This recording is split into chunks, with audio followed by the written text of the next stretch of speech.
Torchlight Infinite is now back and coming in swinging with a brand new class, new features, and a second closed beta, and we will actually discuss my first initial impressions on this brand new stuff that they added to the closed beta, including my actual time I've had with Commander Moto, the brand new class, during my first few hours. Welcome to Chaotic Inc. It's your host KIC TV. If you're new here, I help out RPG lovers receive news, game guides, about your favorite RPGs on PC and the mobile gaming space. After the first initial closed beta test a couple months ago, which lasted up to 6 weeks, the community wondered what would be all new in the next closed beta. We have a lot of stuff to actually talk about today about this closed beta that actually released not too long ago. They actually added a couple new things. One of the biggest additions would be the brand new Summoner class Commander Moto and the Dark Surge Invasion event. Now let's explain a little bit about what the Dark Surge is before we talk about Moto.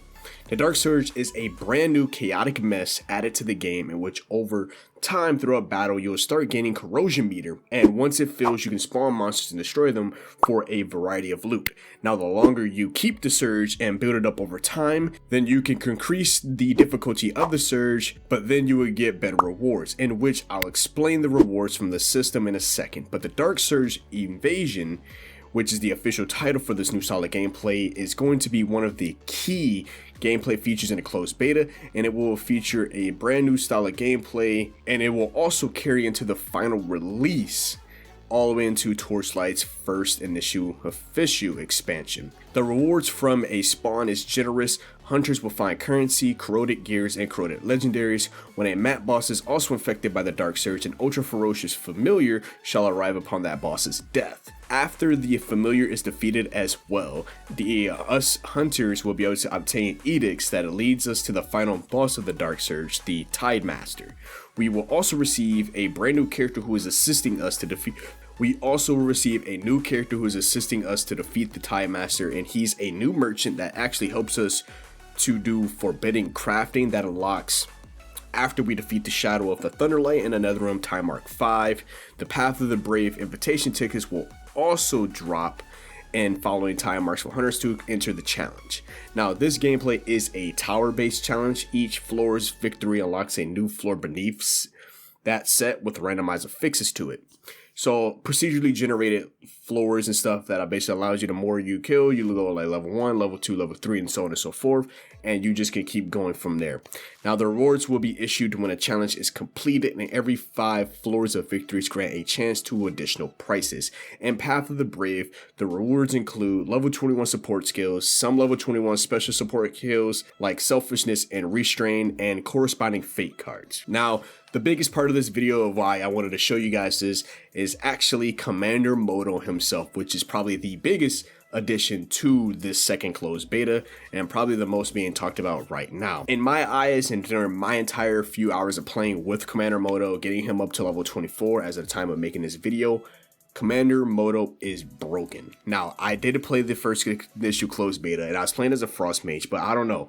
My time with Moto was much easier, simpler, and I felt like he was literally destroying enemies left and right.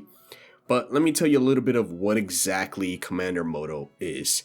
Now, if you love minion-based classes, Moto is going to be the character for you, and I felt like he can summon multiple of enemies that can completely overwhelm your opposition and have your max cost all the havoc you need them to do. And I completely find playing with Moto was actually pretty fun.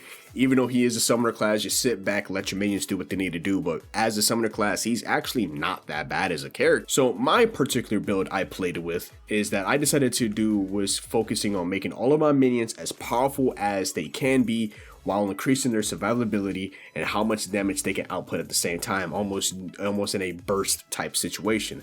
Now, let's talk about what makes Moto so great. And Commander Moto specializes in summon builds. Just need to make sure everybody understand it's a summon build based class. He has an exclusive hero trait that's only for him called Order Calling, which allows him to relive his glorious commander-in-chief days leading the Ember Mech army. The overload buff from Inspiration simultaneously activates for Moto with any of his summoned skills.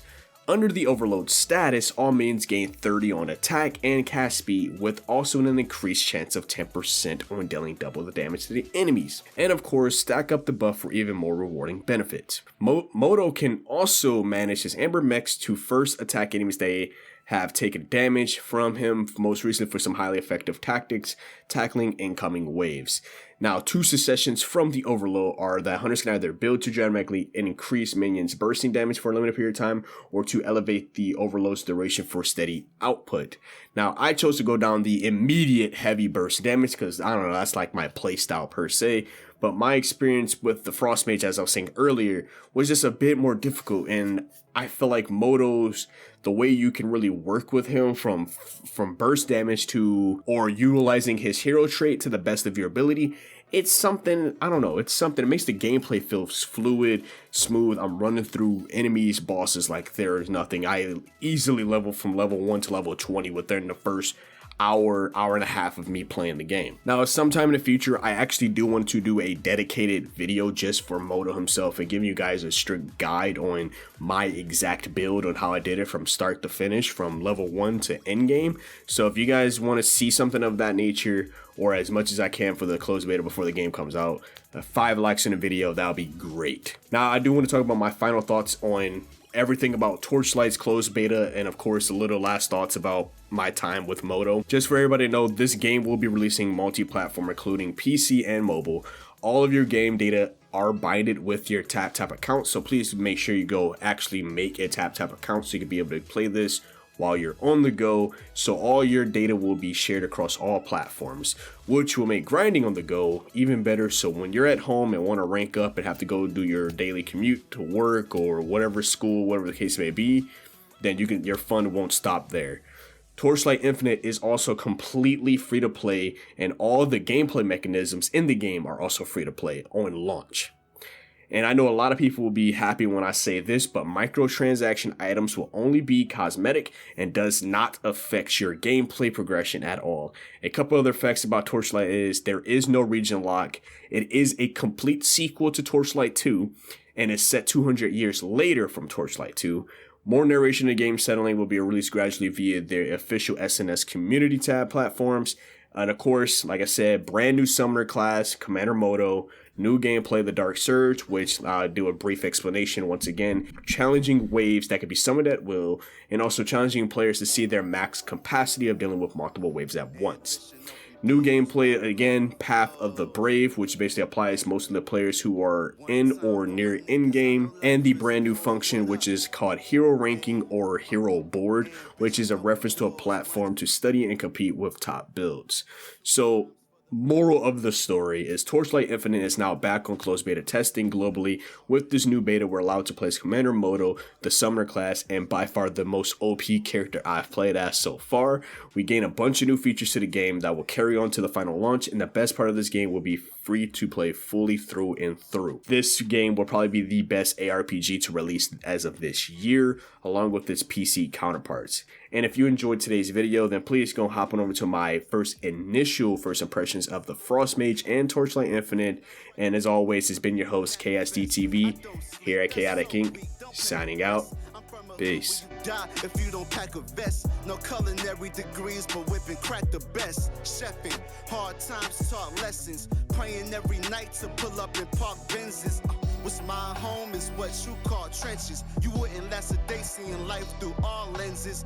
It's all tension, no sun, and rain and plenty. Full-time job, still can never make a penny. I ain't rapping for clout, I know the fame is empty, and it's a dangerous perk, it make a hater friendly.